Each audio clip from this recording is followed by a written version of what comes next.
আপনি এনাকে চেনেন? এনাকে চেনেন? আপনি এমএলএ থাকতে এমএলএ-কে চেনেন না? আপনি এখানকার এমএলএ-কে চেনেন না?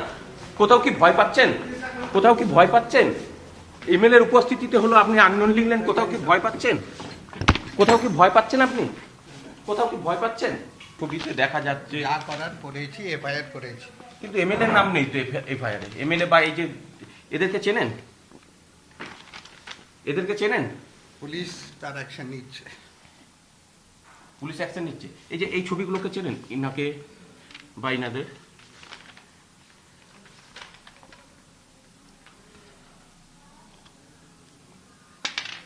ওই সময় আমি অন্য রুমে ছিলাম।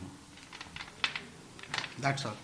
এসেছিলাম সেই ছবি নিয়ে, এবং ভিডিও সেটা জানান যে সেই সময় তিনি অন্য রুমে ছিলেন, তিনি জানেন না। কিন্তু তার ভিতরে রয়েছে সিসিটিভি ক্যামেরা, সিসিটিভি ক্যামেরার যে ডিসপ্লে বোর্ড, যে টিভি, সেই টিভিও কিন্তু তার ঘরের মধ্যে রয়েছে। তিনি হয়তো খতিয়ে দেখলে সেই ছবি দেখতে পেতেন, বা খতিয়ে দেখেছেন তিনি, অথচ কাউকে আড়াল করছেন বা কোথাও যেন ভয় পাচ্ছেন। কারণ আমরা যে গতকাল যে ঘটনা ঘটেছে সেই ছবি প্রিন্ট আউট করে এনেছিলাম। সেই ছবি কিন্তু সবাই সর্বসমক্ষে গোটা রাজ্যবাসী দেখেছে। সেই ছবিতে জ্বলজ্বল করছে স্থানীয় বিধায়ক, এবং এখানে দেখা যাচ্ছে যে এখানে জনপ্রিয় তৃণমূল নেতা বাবলু ঘোষ, যার সবসময় এই বিডিও অফিসে আনাগোনা, অথচ তাকে চিনতে পারেননি। এফআইআর যেখানে করা হয়েছে সেখানে এফআইআরে আননোন, এটাই লিখেছেন বিডিও। অর্থাৎ কোথাও না কোথাও ভয় পেয়েছে বা কাউকে আড়াল করার চেষ্টা।